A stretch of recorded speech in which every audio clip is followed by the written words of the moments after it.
Transformerlar haqida gaplashmaganimizga ham ancha bo'pti. Bugun esa men sizlarga top 10 ta eng kuchli transformerlarni sanab beraman. Faqat filmda ko'rsatilganlarini.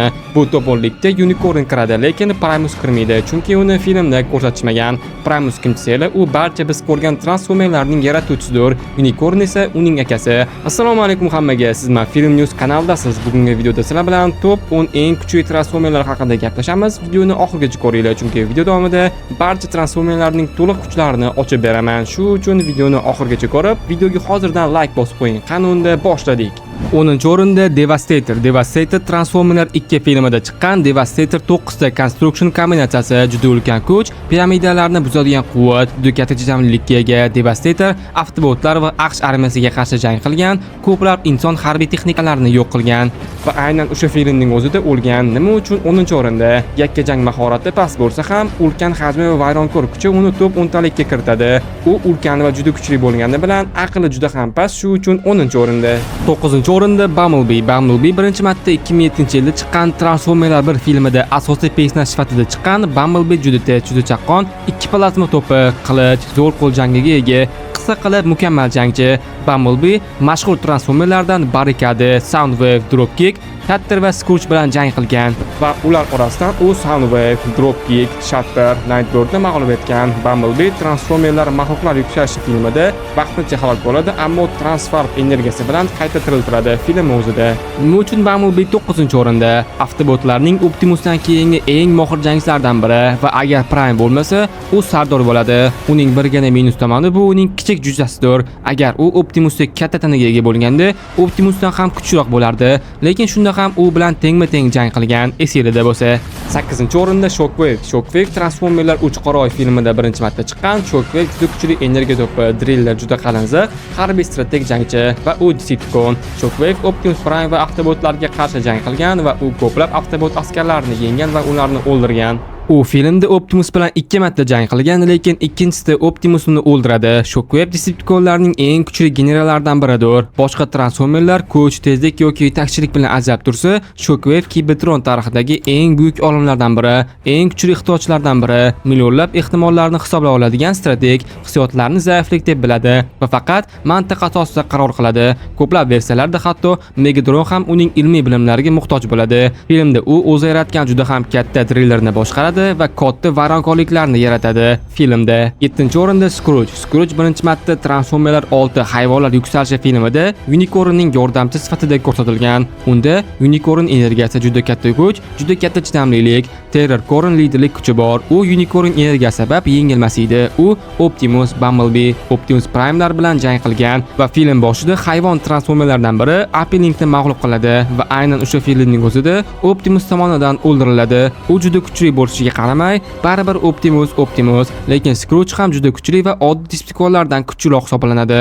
6-o'rinda Lockdown. Lockdown Transformerlar 4 filmida ilk marta chiqqan. Unda ko'p qurollar, o'qchilar, magnit qurollari, granatalar, juda kuchli zirh va askarlari bor va kemasida juda ham kuchli, o'zidan ham kuchli bo'lgan mavjudotlar bor. U filmda Optimus Bumblebee'lar bilan jang qiladi, ularni yenggan va film oxiridagina Optimus va Bumblebee uni yo'q qilib o'ldirishgan. Lockdown Decepticon ham avtobot ham emas, u o'qchi va tutgan o'ljalari uchun pul oladi. Agar Optimusni qutqarishmaganda, u Optimus uchun ancha ko'p pul olgan bo'lardi. Nima uchun u 6-o'rinda?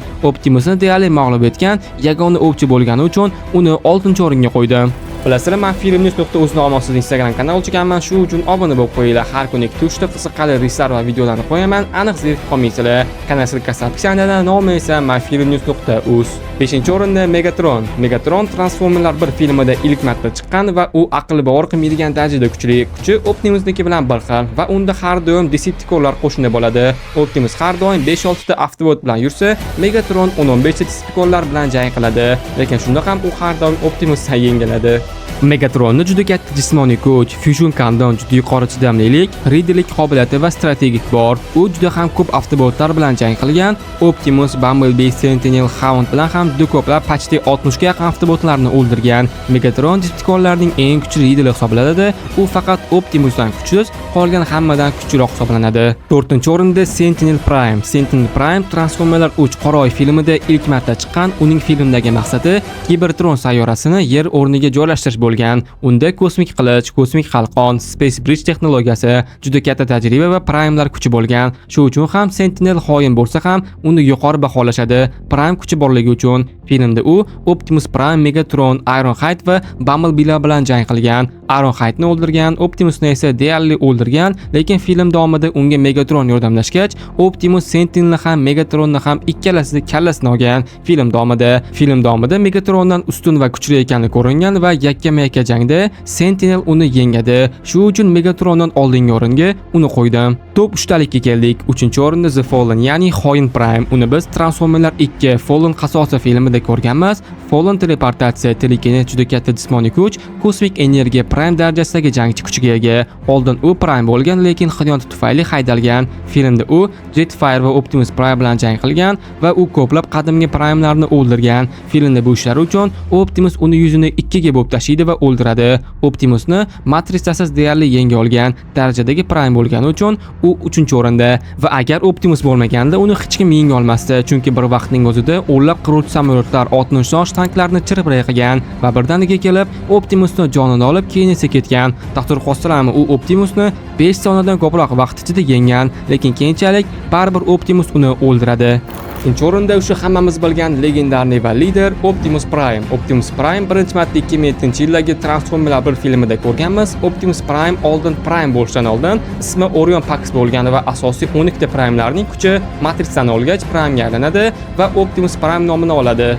Optimus matritsa egasi, Prime darajasidagi jangchi, juda kuchli qilich, energiya boltalari bor va eng asosiy kuchi bu liderlik va Optimusda juda katta tajriba ham bor. Optimus filmlarida Bonnie Crusher, Grindor, The Fallen, Sentinel Prime, Megatron bir necha marta Lockdown va Scrooge'ni mag'lub etgan. Optimus Prime yaratuvchilar Unicorn va Primusdan kuchsiz hisoblanadi. Biz ko'rgan Transformerlar yashaydigan Cybertron sayyorasi aslida Primusning transformatsiyasi hisoblanadi. Ya'ni u ham robot, lekin o'zini sayyoraga aylantirib Transformerlarni yaratgan.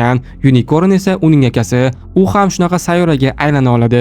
Optimus Prime faqatgina ulardan kuchsiz, qolgan barcha Transformerlardan kuchli hisoblanadi va filmda u bir vaqtning o'zida 4 ta juda ham kuchli Decepticonlarga qarshi jang qilgan. Xullas, u film tarixidagi eng kuchli jangchi, faqat Unicorndan pastda.